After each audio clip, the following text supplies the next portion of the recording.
अगर 2026 और उसके आगे के लिए निवेश की योजना बना रहे हैं तो ये समझना बहुत जरूरी है कि कौन सा रास्ता सही रहेगा। आज हम निवेश के 4 ऐसे ही रास्तों को समझने की कोशिश करेंगे। जब निवेश की बात आती है ना, तो ये सवाल लगभग हर किसी के मन में आता है। मार्केट में इतने सारे ऑप्शन हैं कि कंफ्यूज होना तो बहुत नेचुरल है। सवाल ये है कि आखिर कौन सा रास्ता चुने। तो चलिए इसी उलझन को थोड़ा सुलझाते हैं। हम आज निवेश को एक सफर की तरह देखेंगे जिसके 4 अलग अलग रास्ते हैं। हर रास्ता एक अलग फाइनेंशियल गोल की तरफ ले जाता है। आइए इस सफर की शुरुआत करते हैं। हमारा पहला रास्ता है स्थिरता का। ये उन लोगों के लिए है जो मार्केट की तूफानी लहरों के बजाय एक शांत और सुरक्षित सफर पसंद करते हैं, जहां जोखिम काफी कम हो। तो आखिर ये लार्ज कैप फंड्स होते क्या हैं? देखिए, ये फंड्स देश की सबसे बड़ी और जानी मानी कंपनियों में पैसा लगाते हैं, जैसे कि रिलायंस, टाटा या HDFC। ये वो बड़ी कंपनियां हैं जो सालों से मार्केट में टिकी हुई हैं। इन फंड्स को समझने के लिए ये कहावत बिल्कुल फिट बैठती है। जब बाजार ऊपर जाता है तो ये बहुत तेजी से नहीं भागते, लेकिन हाँ, जब बाजार गिरता है तो ये बहुत ज्यादा गिरते भी नहीं। इनकी पहचान ही स्थिरता है।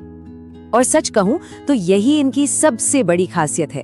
जहां मिड और स्मॉल कैप फंड्स में बहुत ज्यादा उतार चढ़ाव देखने को मिल सकता है, वहीं लार्ज कैप फंड्स निवेश को एक मजबूत बेस देते हैं। तो ये रास्ता किसके लिए सबसे अच्छा है? जो लोग निवेश की दुनिया में नए हैं, या जो ज्यादा जोखिम नहीं लेना चाहते, या फिर जो रिटायरमेंट जैसे लंबे लक्ष्य के लिए बचत कर रहे हैं, उनके लिए लार्ज कैप एक शानदार शुरुआत हो सकती है। यहाँ पर देखिए समय का जादू। सोचिए, हर महीने सिर्फ 2000 रुपए की SIP यानी सिस्टमैटिक इन्वेस्टमेंट प्लान 15 सालों में कुल 3.6 लाख के निवेश को 8.5 लाख से भी ज्यादा बना सकता है। यही तो है धीमी और स्थिर चाल का कमाल। चलिए अब चलते हैं अपने दूसरे रास्ते पर, जो पोर्टफोलियो की सुरक्षा से जुड़ा है। इसे हम कह सकते हैं डिफेंसिव रास्ता। एक मिनट, जब स्टॉक मार्केट है ही तो फिर सोने में निवेश क्यों करें? इसका जवाब सुरक्षा में छिपा है। देखिए, गोल्ड को एक सेफ हेवन माना जाता है, मतलब एक महफूज ठिकाना। जब भी इकोनॉमी में कोई गड़बड़ होती है या महंगाई तेजी से बढ़ती है तो निवेशक अक्सर सोने की तरफ भागते हैं। ये एक तरह का इन्वेस्टमेंट बीमा है जो तब काम आता है जब बाकी सब कुछ गिर रहा हो। और हाँ, सोने में निवेश का मतलब अब ये बिल्कुल नहीं है कि गहने खरीदने हैं या लॉकर की चिंता करनी है। गोल्ड म्यूचुअल फंड के जरिए बिना किसी स्टोरेज या मेकिंग चार्ज के झंझट के छोटे छोटे अमाउंट से भी सोने में इन्वेस्ट किया जा सकता है। तो सवाल ये उठता है कि कितना निवेश करें? ज्यादातर फाइनेंशियल एडवाइजर पोर्टफोलियो का लगभग 10 से 15% हिस्सा सोने में रखने की सलाह देते हैं। ये मार्केट के उतार चढ़ाव के खिलाफ एक शील्ड की तरह काम करता है। अब आते हैं अपने तीसरे रास्ते पर। ये उन लोगों के लिए है जो एक एक्सपर्ट द्वारा मैनेज की गई अडेप्टेबल स्ट्रैटेजी पसंद करते हैं, यानी कि एक ऑटोमेटिक रास्ता।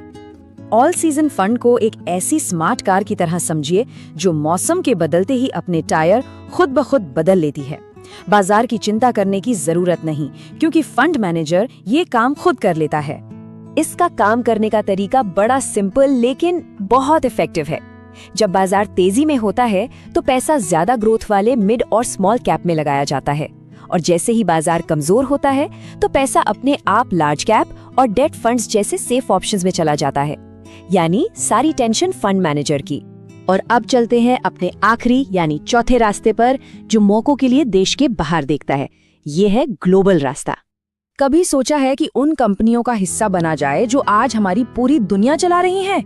अंतरराष्ट्रीय फंड्स के जरिए भारत में बैठे बैठे ही एप्पल, गूगल, टेस्ला और एनवीडिया जैसे ग्लोबल दिग्गजों में निवेश किया जा सकता है। और ये बहुत जरूरी है क्योंकि आर्टिफिशियल इंटेलिजेंस यानी AI का भविष्य बहुत ब्राइट है, और ये कंपनियां उस क्रांति को लीड कर रही हैं। इन फंड्स के जरिए उस ग्रोथ का हिस्सा बना जा सकता है। तो सोचिए, सिर्फ इंडियन मार्केट पर ही क्यों निर्भर रहा जाए? ग्लोबल इन्वेस्टमेंट जोखिम को अलग अलग देशों में फैलाता है, डॉलर जैसी मजबूत करेंसी का फायदा देता है, और उन टेक्नोलॉजी ट्रेंड्स तक पहुंच देता है जो शायद भारत में अभी उतने बड़े ना हो। और इसके नतीजे वो काफी चौंकाने वाले हो सकते हैं। अगर हम पास्ट परफॉर्मेंस को देखें तो 2000 रुपए की मंथली SIP 20 सालों में 4.8 लाख रुपए के कुल निवेश को लगभग 20 लाख बना सकती है। ये है ग्लोबल ग्रोथ की ताकत। तो ये थे निवेश के वो 4 अलग अलग रास्ते। अब इन सबको एक साथ रखकर देखते हैं ताकि ये फैसला करना आसान हो जाए कि कौन सा मार्ग किसके लिए बेहतर है। ये टेबल एकदम साफ साफ सब कुछ बता देती है। स्थिर मार्ग है सुरक्षा के लिए, रक्षात्मक मार्ग है बीमा के लिए, स्वचालित मार्ग है सुविधा के लिए और वैश्विक मार्ग है विकास के मौकों के लिए। और इससे पहले कि हम खत्म करें, एक सबसे जरूरी बात, ये सारी जानकारी सिर्फ शैक्षिक उद्देश्यों के लिए है। कोई भी फाइनेंशियल फैसला लेने से पहले अपनी रिसर्च करना हमेशा बहुत जरूरी होता है।